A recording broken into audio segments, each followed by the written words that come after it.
والصلاة والسلام على سيد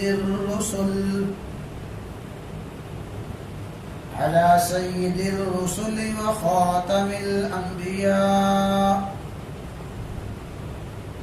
اللهم صل على سيدنا ومولانا محمد وعلى آل سيدنا ومولانا محمد وبارك وسلم وصل عليه. فأقبل عويمر رضي الله تعالى عنه حتى أتى رسول الله صلى الله تعالى عليه وسلم وسط الناس فقال: يا رسول الله، أرأيت رجلا وجد مع امرته رجلا أيقتله فتقتلونه أم كيف يفعل؟ فقال رسول الله صلى الله تعالى عليه وسلم: قد أنزل فيك وفي صاحبتك فاذهب فأت بها. قال سهل: فتلاعنا وأنا مع الناس عند رسول الله صلى الله تعالى عليه وسلم.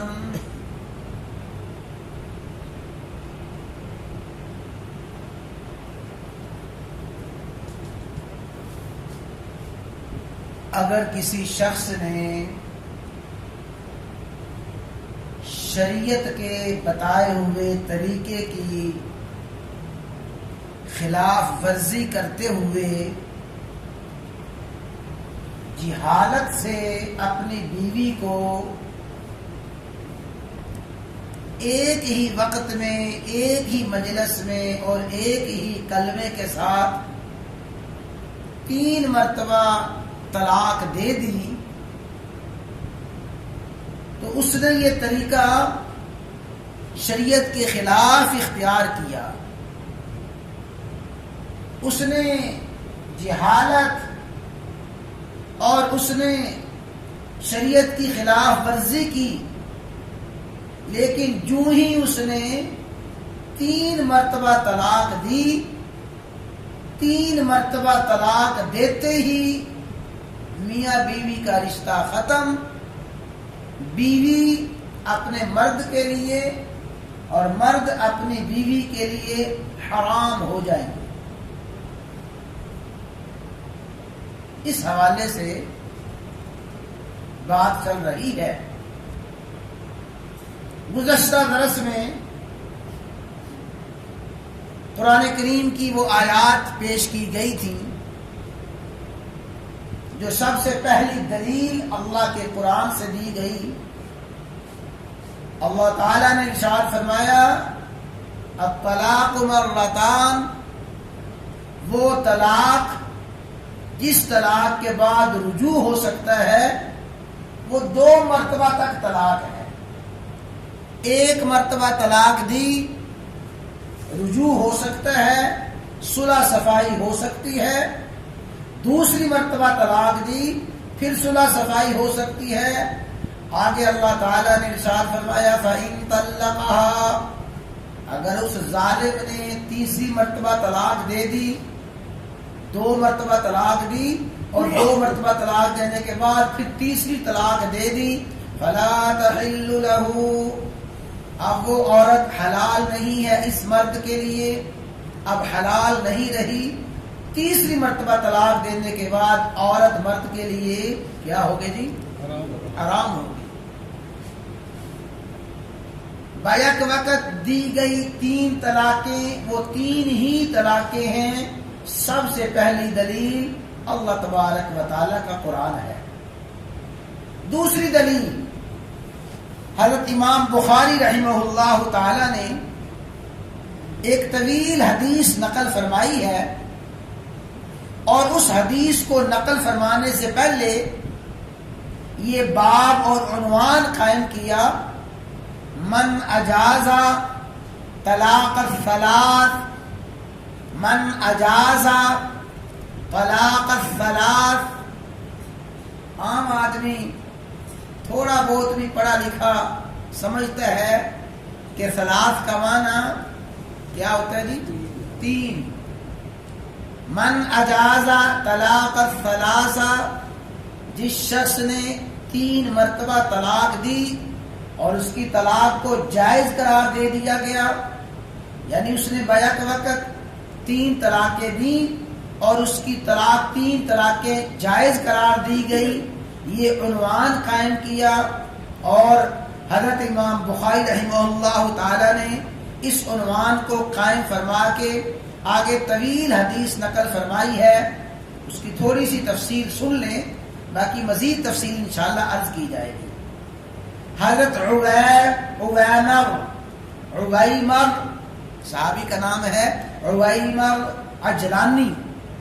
حضرت عویمر عجلانی رضی اللہ تعالی عنہ صحابی رسول ہیں. یہ صحابی اپنے ایک دوست سے کہتے ہیں، عاصم بن عدی الانصاری، دونوں صحابی ہیں، ظاہر ہے کہ دونوں کا آپس میں دوستانہ تھا. تو حضرت عویمر بھی ہے اور عویمر بھی ہے، دونوں طرح لفظ بولا گیا ہے. عویمر رضی اللہ تعالی اپنے ساتھی اپنے دوست عاصم سے فرمانے لگے، یا عاصم، اے میرے بھائی عاصم، دوست ایک بات تو بتاؤ. ظاہر ہے کہ پریشان تھے اور اس پریشانی کا اظہار اپنے بھائی اپنے دوست عاصم سے فرمایا. اَرَأَيْتَ رَجُلًا، اے میرے دوست یہ بتاؤ، اگر کوئی شخص اپنی بیوی کو کسی غیر مرد کے ساتھ پالے، کسی خامد نے دیکھا اس کی بیوی کسی دوسرے مرد کے ساتھ منہ کالا کر رہی ہے، خیانت کا ارتکاب کر رہی ہے، اَيَقْتُلُهُ، کیا وہ مرد وہ خامد اپنی بیوی کو یا اس مرد کو قتل کر دے؟ کسی غیر مرد کو اپنی بیوی کے ساتھ پایا تو یہ بتاؤ وہ جو خامد ہے اس مرد کو قتل کر دے گا؟ جب اس نے غیرت میں آ کے قتل کر دیا، فَتَقْتُلُونَهُ، پھر تم اس کو قتل کرو گے؟ یعنی پہلے قتل ہوا وہ شخص جو کسی بیوی کے ساتھ، کسی کی بیوی کے ساتھ منہ کالا کرتا ہوا پکڑا گیا، خامد نے دیکھ لیا، خامد نے اسے قتل کر دیا. اب وہ تو قتل ہو گیا، فَتَقْتُلُونَهُ، کیا تم جواب میں اور قصاص میں اس کے خامد کو قتل کرو گے؟ بات سمجھ رہے ہیں نا جی، کہ پہلے قتل ہوا وہ شخص جو اس کی بیوی کے پاس آیا، اس خامد نے یہ منظر دیکھا اور غیرت میں آ کے خامد نے اس مرد کو قتل کر دیا. تو فَتَقْتُلُونَهُ، کیا جواب میں اس مرد کو یعنی اس خامد کو قتل کر دیا جائے گا؟ اب کیف یفعل، یا وہ شخص کیا کرے؟ یعنی شخص سے مراد وہ خامد کیا کرے؟ صلی یا عاصم عن ذالک رسول اللہ صلی اللہ علیہ وسلم، اے میرے بھائی عاصم، خدا کے واسطے جاؤ رسول اللہ صلی اللہ علیہ وسلم کے پاس جاؤ اور رسول اللہ صلی اللہ علیہ وسلم سے صلی، میرے لیے میرے بارے میں جا کے سوال کرو. میں نے کئی مرتبہ عرض کیا ہے کہ صحابہ کرام کے ایسے معاملات اور صحابہ کرام کے ایسے واقعات بعد میں آنے والی امت کے لیے سبق اور نصیحت اور عبرت ہے. صحابہ کرام کے درمیان ایسے واقعات پیش آئے، ان واقعات کے پیش آنے کے بعد پھر ان واقعات کے بارے میں جو حکم ربانی نازل ہوا یہ واقعات شریعت کے دستور کا سبب بنے ہیں اور شریعت کے نزول کا سبب بنے ہیں، تو اے میرے بھائی عاصم، جاؤ رسول اللہ صلی اللہ علیہ وسلم کے پاس جاؤ، رسول اللہ صلی اللہ علیہ وسلم سے جا کے سوال کرو۔ تو فسأل عاصم عن ذلك رسول اللہ صلی اللہ علیہ وسلم، حضرت عاصم حاضر خدمت ہوئے، رسول اللہ صلی اللہ علیہ وسلم کی خدمت میں حاضر ہوئے اور آ کے یہ سوال کیا، یا رسول اللہ صلی اللہ علیہ وسلم، کسی شخص نے اپنی بیوی کو ایسی حالت میں پایا، کیا وہ شخص اس غیر مرد کو قتل کر دے یا کیا کرے؟ حضرت عاصم رضی اللہ تعالی عنہ نے یہ سوال کیا تو سوال کر کے پریشان ہوئے، کیوں؟ فَقَرِهَ رسول اللہ صلی اللہ علیہ وسلم المسائل، نبی کریم صلی اللہ علیہ وسلم نے اس سوال کو ناپسند فرمایا، یعنی آپ کے چہرے پہ ناگواری کا اظہار ہوا۔ ناگواری کا اظہار اسی لیے ہوا کہ ابھی تک ایسا کوئی واقعہ رسول اللہ صلی اللہ علیہ وسلم کی خدمت پہ پیش نہیں آیا تھا، ابھی تک ایسا کوئی سوال جواب، ایسا کوئی واقعہ نہیں آیا تھا، نہ کوئی حکم ربانی قرآن کریم کا حکم نازل ہوا تھا۔ پہلا سوال تھا جب حضرت عاصم نے آ کے یہ سوال کیا تو حضرت عاصم رضی اللہ تعالیٰ عنہ کے اس سوال کو سن کے حضور نبی کریم علیہ الصلوۃ والسلام کے چہرے پہ ناگواری آئی، تو حضرت عاصم واپس تشریف لے آئے اور اپنے بھائی حضرت عویمر رضی اللہ تعالیٰ عنہ سے فرمانے لگے، اے میرے بھائی، میں تو کوئی اچھی خبر نہیں لایا، میرے پاس تو کوئی اچھی خبر نہیں، اس لیے کہ میں نے حضور نبی کریم علیہ الصلوۃ والسلام سے یہ سوال کیا تھا، حضور نبی کریم علیہ الصلوۃ والسلام کے چہرے پہ ناگواری کے آثار آئے، بس میں تو واپس آ گیا ہوں۔ حضور نبی کریم علیہ الصلوۃ والسلام نے کوئی سوال کا جواب نہیں دیا، کچھ نہیں فرمایا، بس چہرے پہ ناگواری ہوئی۔ فقال عویمر، حضرت عویمر رضی اللہ تعالیٰ فرمانے لگے، واللہ لا انتہی، اللہ کی قسم میں تو نہیں ٹلوں گا، میں باز نہیں آؤں گا، حتی اسألہ عنہا، میں خود جا کے حضور نبی کریم علیہ الصلوۃ والسلام سے سوال کرتا ہوں۔ اس لیے ان کے ساتھ تو یہ معاملہ پیش آیا تھا، تو یہ کیسے خاموش رہ سکتے تھے اور کیسے اس سوال کی تحقیق نہ کرتے؟ تو حضرت عاصم بن عدی انصاری سے فرمانے لگے، حضرت عویمر، کہ تجھے تو حضور نبی کریم علیہ الصلوۃ والسلام نے کوئی جواب نہیں دیا، میں نہیں ٹلوں گا، میں تو جاؤں گا، حضور نبی کریم علیہ الصلوۃ والسلام سے جا کے سوال کروں گا۔ فاقبل عویمر، حضرت عویمر حاضر خدمت ہوئے، حتی اتا رسول اللہ صلی اللہ علیہ وسلم، یہاں تک کہ حضور نبی کریم علیہ الصلوۃ والسلام کے پاس آ گئے، وسط الناس، لوگوں کے درمیان، اور صحابہ کرام بھی حاضر خدمت تھے، یعنی صحابہ کا مجمع لگا ہوا تھا، ستارے اپنے چاند کا احاطہ کیے ہوئے بیٹھے ہوئے تھے۔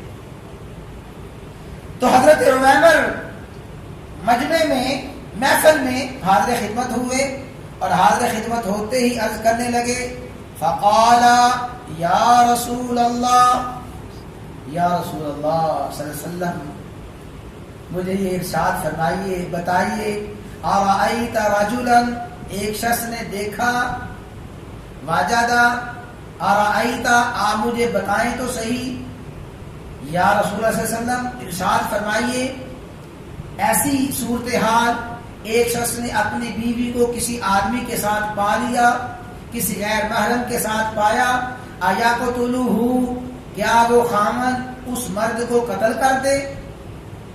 فتقتلونہ، اور پھر جواب میں آپ بھی اس کو قتل کریں گے؟ ام کیف یفعل، یا وہ کیا کرے؟ یہ حضرت عویمر رضی اللہ تعالیٰ عنہ سوال کر رہی ہے۔ پہلے اپنے دوست کو بھیجا، دوست کو سوال کا جواب نہ ملا، پھر خود حاضر خدمت ہو گئی، تو آ کے یہی بات عرض کی۔ فقال رسول اللہ صلی اللہ علیہ وسلم، فرمایا رسول اللہ صلی اللہ علیہ وسلم نے، قد انزل فیک وفی صاحبتک، اللہ، اے عمر تیرے بارے میں، تیری بیوی کے بارے میں اللہ کا حکم آ گیا ہے. قد انزل فیک، نازل کر دیا گیا ہے، فیک تیرے بارے میں، وفی صاحبتک اور تیری بیوی کے بارے میں حکم آ گیا ہے. فذهب، جا، فاتی بہا، اس بیوی کو لے کے آ. تو یہ اللہ تعالیٰ کا حکم آ گیا، اور وہ حکم ہے سورۃ النور میں. سورہ نور 18ویں پارے کی سورت ہے، اس کا پہلا رکوع ہے. اس میں اللہ تعالیٰ نے یہ پورا حکم نازل فرمایا. والذین یرمون المحصنات ثم لم یأتوا بأربعة شهداء فاجلدوهم والذین یرمون ازواجهم ولم یکن لهم شهداء الا انفسهم، وہ حکم آ گیا ہے. تو قد انزل فیک وفی صاحبتک، اے عمر تیرے بارے میں، تیری بیوی کے بارے میں حکم آ گیا ہے. ابھی میں نے عرض کیا نا کہ صحابہ کرام کے یہ واقعات اور صحابہ کرام کے یہ معاملات بعد میں آنے والوں کے لیے شریعت بن گئی. گویا ایسے واقعات بھی بعد میں آنے والی امت کے لیے رحمت بن گئے کہ ان کو معلوم ہو گیا، امت کو تعلیم مل گئی. ایسا ایسا واقعہ پیش آئے تو کیا کرنا ہے، وہی کرو جو اس صحابی کے واقعہ میں اللہ تعالیٰ نے قرآن کریم کی آیات نازل فرمائی تھی. تو پھر آگے فتلاعنا، وہ دونوں میاں بیوی آگے. حضرت سہل بن ساعد جو اس حدیث کے راوی ہیں، سہل بن سعد الساعدی، سہل بن سعد الساعدی فرماتے ہیں قال سہل، سہل فرماتے ہیں فتلاعنا، رسول صلی اللہ علیہ وسلم نے ان دونوں کے درمیان لعان کروایا. کن دونوں کے درمیان جی؟ وہ میاں بیوی کے درمیان لعان کروایا. وہ لعان کی تفصیل انشاءاللہ آئے گی. وَأَنَا مَعَ النَّاسِ، اور میں بھی اس وقت لوگوں کے ساتھ تھا.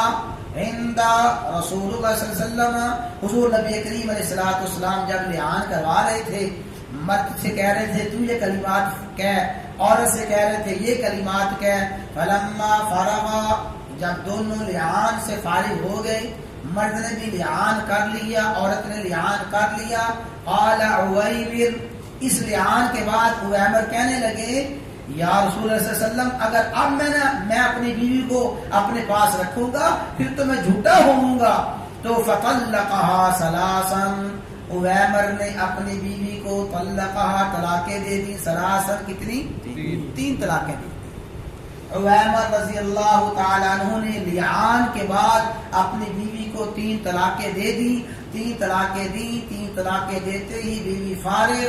حضرت امام بخاری فرماتے ہیں فتلک سنت المتلاعنین، لوگوں یہی موقع ہے اور یہی واقعہ ہے. اس واقعہ کے بعد لعان کے طریقے کا آغاز ہوا. لعان کا آغاز ہوا کہ لعان کیا جائے ایسے معاملے میں. تو لعان کا آغاز ہوا، اللہ نے پورے کا پورا شریعت کا ایک حکم نازل فرما دیا. وہ صحابی اور صحابیہ کے درمیان ایسا واقعہ پیش آیا، اللہ نے اس واقعہ کے بعد اس واقعہ کے بارے میں حکم جو نازل فرمایا وہ حکم ہی شریعت کا حکم بن گیا. تو یہ حدیث انشاءاللہ اس تفصیل تھوڑی سی عرض کی جائے گی کہ لعان کیا ہے، پھر میاں بیوی نے کیسے لعان کیا. تو حضرت عویمر نے لعان کے بعد اپنی بیوی کو 3 طلاقیں دے دی. 3 طلاقیں دی. 3 طلاقیں دیتے ہی معاملہ ختم. امام بخاری نے باب قائم کیا من اجاز طلاق الثلاث، جس نے 3 طلاقیں جائز قرار دی ہیں کہ 3 طلاقیں ہی ہیں. پھر حضرت عویمر رضی اللہ تعالیٰ عنہ کا پورا واقعہ یہاں پہ ذکر فرمایا گیا ہے، جس کی تفصیل انشاءاللہ عرض کی جائے گی. میرے بھائیوں، یہ جو بات عرض کی جا رہی ہے انتہائی توجہ کے ساتھ سماعت فرما لیں. یہ 3 طلاقوں کا مسئلہ اللہ تعالیٰ کے قرآن سے دلیل دی گئی، پھر حدیث مبارکہ یہ پڑھی گئی، اور انشاءاللہ اس حدیث کی تھوڑی سی تفصیل عرض کی جائے گی. عرض یہ کرنا چاہتا ہوں کہ اللہ تعالیٰ کی دی ہوئی توفیق سے، اللہ کی خاص مہربانی سے ہم نے اپنے استاد اپنے شیخ حضرت شیخ گکھڑ والے رحمہ اللہ تعالی، آپ سبھی جانتے ہیں، اکثر احباب نے زیارت کی، ان کی خدمت میں حاضر ہوتے رہے۔ بلکہ ایک مرتبہ کی بات ہے، ایسا کو تھوڑا ڈرائیں گے، ایک مرتبہ گکھڑ میں ایسا سے بات، کیونکہ مخاطب ہونا نہیں، گکھڑ میں ایک مرتبہ ہر شیخ کی خدمت میں حاضر ہوئے تو شیخ سے سلام عرض کیا، تو میں نے بتایا کہ ایسے فیصل مسجد الہ آباد سے آیا ہوں، کیونکہ زندگی کے آخری ایام تھے تو شیخ بیمار تھے، یادداشت کمزور ہو گئی تھی۔ عرض کیا کہ حضرت فیصل مسجد الہ آباد سے آیا ہوں، تو اس فیصل مسجد الہ آباد کا سنتے ہی کہنے لگے وہ جو فیصل مسجد کے حاجی صاحب ان کا کیا حال ہے، وہ فیصل مسجد کے حاجی صاحب ان کا کیا حال ہے۔ تو ایک مرتبہ اور بھی ایسے شاید حافظ شریف صاحب تھے یا کوئی ساتھی تھے، ہم گئے تو پھر بھی حضرت شیخ نے فوراً پوچھا وہ حاجی صاحب کا کیا حال ہے۔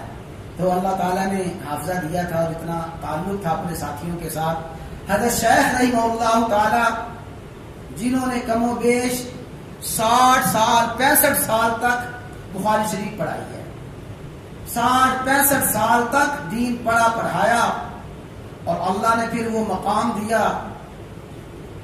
مئی 2005 میں جب انتقال ہوا، گکھڑ کے قبرستان میں شیخ کو دفن کیا گیا۔ تو حضرت شیخ کے ایک نمازی تھے جو کم و بیش 60-65 سال 70 سال کے نمازی، حضرت شیخ کے پیچھے نمازیں پڑھی، بڑے اللہ والے، یہ دریوں کی فیکٹری ہے، تو وہ بھی فوت ہو گئے ہیں، اس وقت حیات تھے۔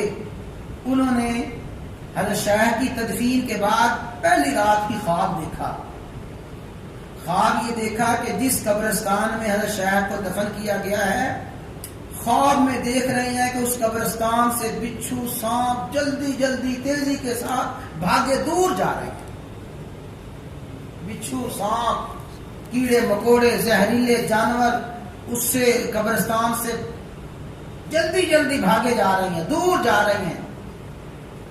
یہ خواب دیکھا، صبح خواب بتایا، اور اس وقت تعزیت کے لیے بڑے بڑے علماء تشریف لائے تھے، انہی میں حضرت علامہ علی شیر حیدری رحمہ اللہ تعالی بھی وہاں بیٹھے ہوئے تھے۔ وہ تشریف لائے اور آ کے کہنے لگے کہ آج میں نے یہ خواب دیکھا ہے کہ اس قبرستان سے سانپ بچھو تیزی کے ساتھ بھاگے جا رہے ہیں، نکل کے دور بھاگے جا رہے ہیں۔ حضرت حیدری نے فوراً فرمایا اللہ تعالیٰ نے حضرت شیخ کی تدفین کی برکت سے پورے قبرستان والوں سے عذاب ڈال دیا، جتنے قبرستان میں تھے اللہ تعالیٰ نے ان کی تدفین کی برکت سے تمام اہل قبور سے اور قبرستان والوں سے عذاب ڈال دیا ہے۔ اللہ تعالیٰ نے ان کو یہ مقام دیا۔ تو عرض یہ کرنا چاہتا ہوں، جب حضرت شیخ نے بخاری شریف پڑھائی، بخاری شریف کی تکمیل ہوئی، حضرت شیخ نے رحمہ اللہ تعالیٰ نے فرمایا اے میرے عزیز طلبہ، ہم نے اپنے اکابر سے جو وراثت پائی تھی، ہم نے اپنے اکابر اپنے اساتذہ رحمہ اللہ تعالیٰ سے جو وراثت پائی تھی، میرے عزیز طلبہ میں نے وہ وراثت تمہیں منتقل کر دی ہے، وہ وراثت تمہیں دے دی ہے۔ عزیز طلبہ، اب اس وراثت کی حفاظت کرنا اور اس وراثت کو آگے لوگوں تک پہنچانا تمہاری ذمہ داری ہے۔ ہم اپنی ذمہ داری سے بری ذمہ ہو گئے، اساتذہ سے جو کچھ پڑھا، جو حاصل کیا، جو وراثت پائی تمہیں منتقل کر دی ہے، تو بھئی اس وراثت کی ذمہ داری اور اس وراثت کی حفاظت جو شیخ نے اپنے شاگردوں سے، اپنے عزیز طلباء سے وعدہ لیا، اسی وعدے کو مد نظر رکھتے ہوئے میں یہ باتیں عرض کر رہا ہوں۔ انشاءاللہ ثم انشاءاللہ جو ہم نے شیخ سے حاصل کیا ہے اور ان سے جو کچھ پڑھا، انہوں نے اس بارے میں ہمیں جو کچھ بتایا، احادیث سمجھائیں، وہی ساری کی ساری باتیں عرض کی جا رہی ہیں۔ اور آپ کو معلوم ہونا چاہیے حضرت شیخ رحمہ اللہ تعالیٰ نے جو بہت سی کتابیں لکھی ہیں، انہی کتابوں میں بڑی عظیم کتاب ہے، یعنی بڑی تحقیقی کتاب ہے حکم الطلاقات الثلاث، 3 طلاقوں کا حکم کیا ہے، ایک مجلس میں دی ہوئی 3 طلاقیں، اس کا کیا حکم ہے، حضرت شیخ رحمہ اللہ تعالیٰ کی مستقل اس عنوان سے ایک کتاب موجود ہے۔ حضرت شیخ نے اس کتاب میں بھی لکھا اور پھر اپنے طلباء کو بھی یہ باتیں سمجھائیں۔